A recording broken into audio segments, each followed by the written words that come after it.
Το 99 όταν ήμουν στο Παλτάζαρ, κάναμε αυτό το πιάτο. Το κάναμε την πρώτη φορά που το κάναμε από τα πιο αγαπημένα μου πιάτα. Και ακόμα με διάφορους τρόπους το φτιάχνουμε εδώ πέρα. Φάβα Σαντορίνης με λάδι τρούφας. Τώρα είναι κάτι που φοριέται και πολύ, αλλά θεωρούσα από τότε και τώρα ότι η τρούφα πάει με τα όσπρια παραπάνω από ό,τι πάει, ξέρω, με το κρέας, ή πάει με τα ζυμαρικά όπως κάνουν οι Ιταλοί, καλύτερα παρά με το κρέας όπως κάνουν οι Γάλλοι. Και δύο πράγματα που τρώσε στη Σαντορίνη, γιατί ήταν τα χταπόδια κρεμασμένα παντού, τα βάλαμε σε έναν πιάτο και βάλαμε και λάδι τρούφας. Και αυτό, ας πούμε, είναι μοντέρνα ελληνική κουζίνα. Θα πάρω το χταπόδι, θα το βάλω σε μια μέτρια φωτιά, ούτε να βγάζει ζουμιά, να βράζει, να γίνει σαν σχάρας και να ξεδίσω και τη φάβα. Και έχουμε φάβα Σαντορίνης, που πλέον είναι προϊόν πόρ, προϊόν προστατευόμενης ονομασίας προέλευσης. Η φάβα, πώς θα την κάνουμε, θα βάλουμε φάβα και νομίζω βάζαν νερό, έτσι, εμείς βάζουμε ζωμό λαχανικών. Και προσθέτουμε ζωμό λαχανικών, θα βάλουμε καρότο.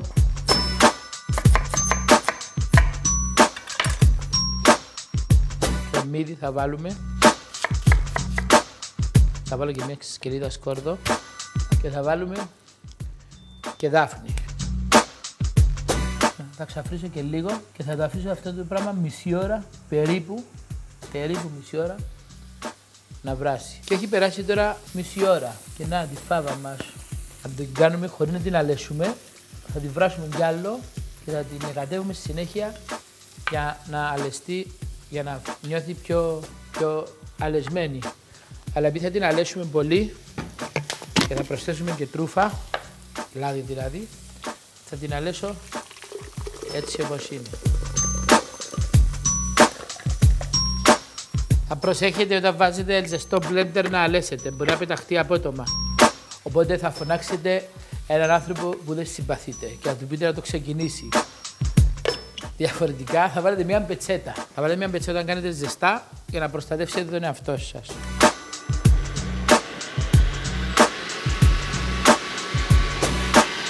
Θα την αλέσουμε καλά, να γίνει βελουδένια. Θα γίνει μια λίγο πιο μοντέρνα φάβα, αλλά πολύ ωραία νομίζω. Όσο αυτή αλέθεται, εγώ θα την αφήσω να αλέθεται, θα κάνω και μια βινικρέτ που θα βάλω γύρω-γύρω από το χταπόδι.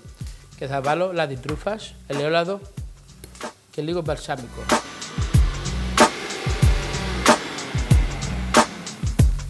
Μια αναλογία 1/3, ας πούμε, 1/4, ξύδι, λάδι τρούφας και ελαιόλαδο. Και αυτή είναι η βινικρέτ σας. Και δεν θα την ανακατέψετε πολύ για να μην ομογενοποιηθεί, έτσι. Και θα βάλω και λίγη λάδι και εδώ μέσα και λάδι τρούφας.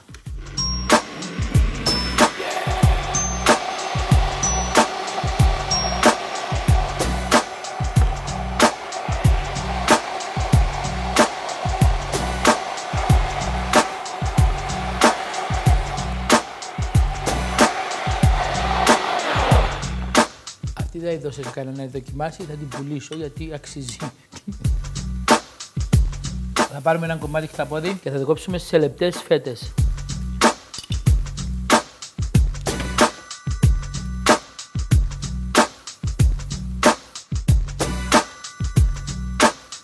Και θα βάλω και από πάνω τώρα το λάδι τρούφας.